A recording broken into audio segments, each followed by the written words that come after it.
Welcome to Sea2Sky Podcast. We're here with Ted Pryor, Squamish councillor, and Susan Chapelle. Thanks for coming, guys. Thanks for having us. All right, so we're talking about the subject that everyone wants to talk about. I don't think anybody is not interested in real estate. Am I wrong in that assumption? I think you're correct in that assumption. Some of the smart people aren't interested in real estate. All right, so the first question is, what are we going to do if there's no more places for people who want to come and live and work in Squamish, if there's no place for them to live? That's a really interesting question. You know, we have a very limited land base. I've been saying that for years, and people have disagreed with me. The mayor disagreed with me quite often, saying that we actually had quite a large land base. Right now, currently, we have an application, I would say, on pretty much every piece of land in our district, and some of it now is being amalgamated. And I couldn't agree with you more. I wonder the same thing. Where are we going to put people? And now is the time, basically, where we have to preserve areas. If we want areas to be preserved, now is the time that we have to really be conscious of paying attention to public input and paying attention to what is going on with our official city plan. The official community plan, which is being engaged on the 12th and 13th of March, basically dictates our zoning and tells us where we can build housing, where we shouldn't build housing. So that with that and density, we're hoping that we should be able to fit, staff says what, Ted, 34,000? Yeah, well, I see it a little bit different. We've got, just in the downtown of Squamish, close to 3,500 units approved in the downtown. We've got probably in the whole of Squamish, maybe 6,500 units on the go right now. So we're filling units at the rate of 500 a year right now. So 500 are being built and filled. So that's 7-year supply. The last time this happened is when the bottom dropped out. So, you know, I see on the multimedia now, I see, apartment for rent, 2-bedroom apartment for rent.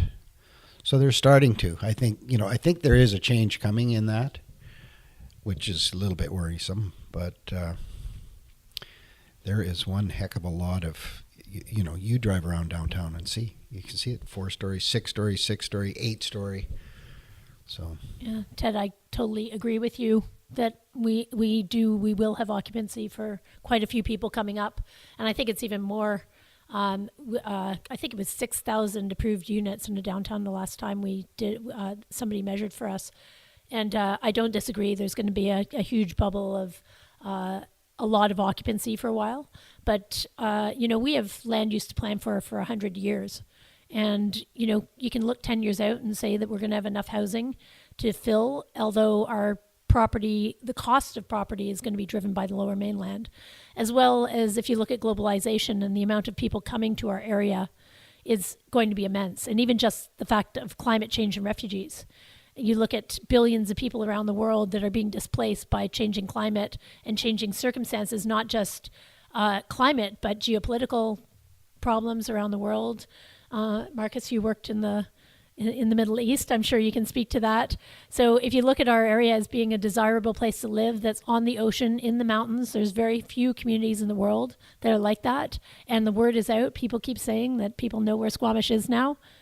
I wonder where, if we do get this mass of people that are moving to Vancouver and can't live there because of affordability, and we're just north with the same transportation options and a highway that you can drive, what's going to happen with congestion, with transportation planning? How many people can we fit down here and not have those amenities? It's going to be an interesting thing, Ted. Yeah, and Ted, I know because we've talked about this in the past, and you brought up that very point, that if it becomes so congested, then the quality of life that we have, the thing that draws people here, and you're spending an hour on the freeway trying to commute to Vancouver, it's no longer an attractive option. So, I mean, I guess that's a point. And this is something I know that's close to Marcus's heart, because of course he owns a small business here, is where we're going to put, why can't we get people working and living here as opposed to commuting? They are working and living here. Marcus is a perfect example. He moved here and he's starting a small business. There's more and more people working from home and less people commuting. The commute there'll be a boat someday. There'll be, there's all sorts of options that we haven't seen yet, but there is so many people coming, and you talk about, quality of life and that, and you can see it pushing over onto the estuary. We've got that site over there that's being looked at, and it's, you can see the push everywhere. So the town's changing big time. And so that's also an aspect of it where a lot of people are selling and leaving. A lot of people. So the town is changing, but it's been changing for a while. I mean, I moved here originally.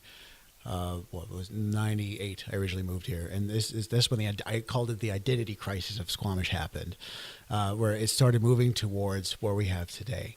And so there should have been, I must not say should have, but there should have been some forethought there. And the fact that right now it doesn't seem like, because they're all crammed together. I mean, you're getting townhomes and townhomes all stuck together, and it just seems like you're right. There's going to be a big strain on amenities when you start cramming people up here. And then, of course, if the amenities are not available, that means property taxes go up. And then, like for me, I luckily bought my home in '99. Luckily, I have my home because I wouldn't be able to afford to live here. Let's put it that way, if I didn't own my home already. And it's great that my property value has quadrupled, but my property taxes have also increased. When I first bought my place, I mean, my property taxes were in the mid-thousands. Now it's 4 times that. And one of those things where they're paying more and more property tax and not seeing the same benefits that they had before is where I think a lot of people who live here have issue with. So, I mean, and then you have congestion, but yet my property tax is coming up. So more people are coming, but yet my property taxes are going up. And I think that is also what people are concerned with.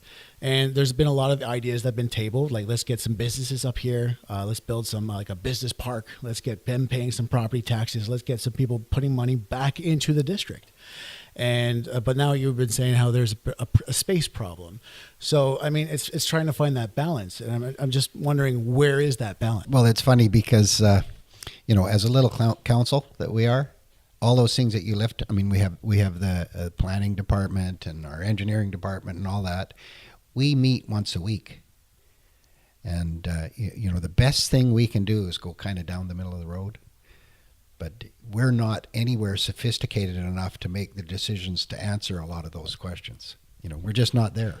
Oh, Ted, I disagree. I think that we have, I think the problem is in municipal politics that a lot of I love planners. I think planners are an amazing planning, and the structure of the planning department is amazing.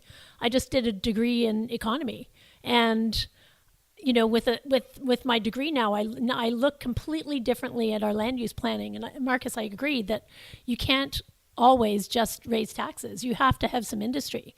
And we currently don't build, we've lost industry. Basically, we've rezoned a lot of our land. And in fairness, you have to follow the economy and watch where it's going, but you have to make sure to have adequate space for economics to happen. And we have such a dearth of space, and a lot of businesses, Ted, I agree. We have a lot of home-based businesses and people that want to work here, but we have no space. We just opened Aligned Collective as a solution to that, where we parse out real estate's too expensive. Our mortgage and our taxes, our payment on our lease is equal to our payment in taxes and amenities. So that is incredibly unaffordable, and it gives a very small runway. If you want to start up a business, there's no runway for you to actually be able to plan out a business, build your business, build your clientele. You basically have to be full within the first 2 or 3 months of opening. And that means a really robust business plan, no entrepreneurship, because you have to be a robust business person to make that model work. Your expenses are going to overrun your business expenses are going to exceed what you have to pay out every month, and it will mean a lot of rotation of businesses. So, and we also don't have all our businesses that we're building are ground floor retail space. We have, within maybe 10 years, Ted, would you say that we're going to have 50,000 square foot across the river? Yeah. And hopefully those spaces. Every building that's being built in the downtown right now has to have second floor office, thanks to Sue. I mean, Sue's been pushing this for a long time. We now, when we look at rezonings, well, we look at them differently, but that's the planning department and everybody working together as a council. And 3 years later, we start making people put in office. And that's why I'm talking about how we function as a council. I mean, a problem comes up, we go, okay, we'll have to study that. Well, we don't have that in our financial plan this year. We'll put it on the financial plan for next year to do a study on that. And so the next year, well, we'll bump that, and now it's the third year. It's like, that's how we move stuff forward. But we are building all sorts of industrial buildings going in right now in the business park. For a young person to start a business here, I say to a lot of young people, get the hell out of Squamish. You're not going to make it here. Because if you're a guy that puts on siding or does concrete foundations or things like that, and you want to start your business and you buy your pickup and your tools and you go to work, well, there's no way you're ever going to buy a place.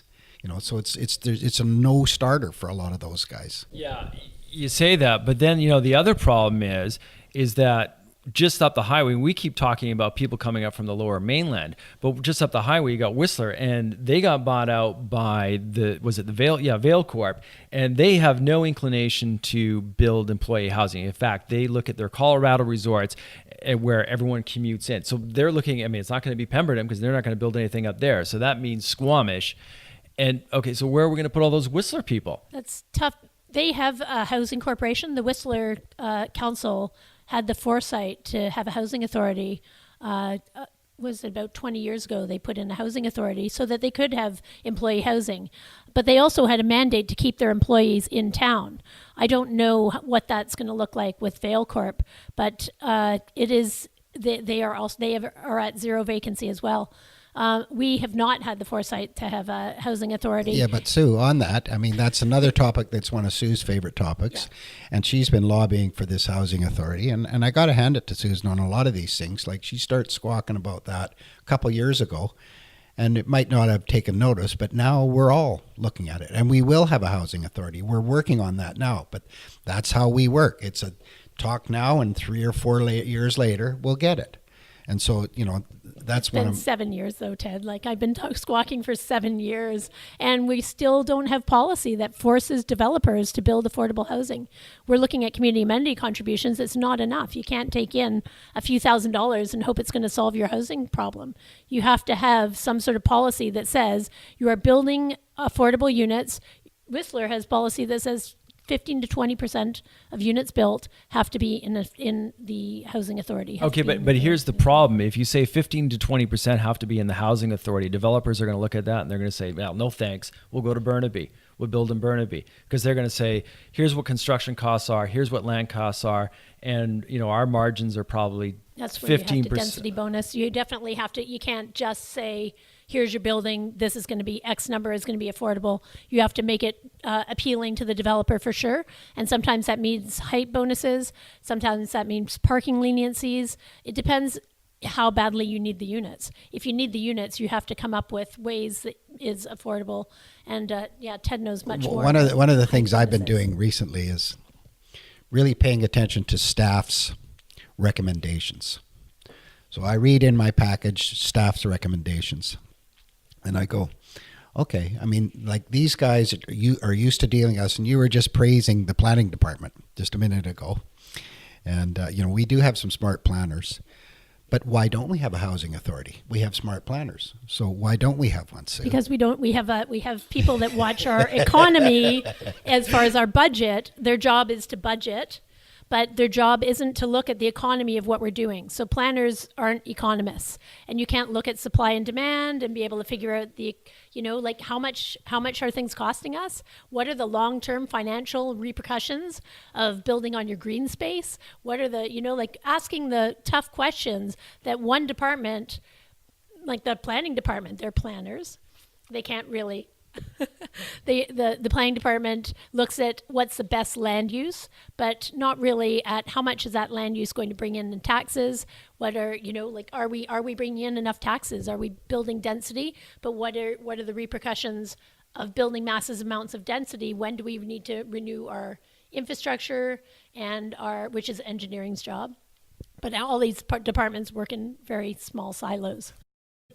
And if you want to comment on this podcast, please do so on our website, Sea2Sky Podcast.com, or go to our Facebook page, Sea2Sky Podcast.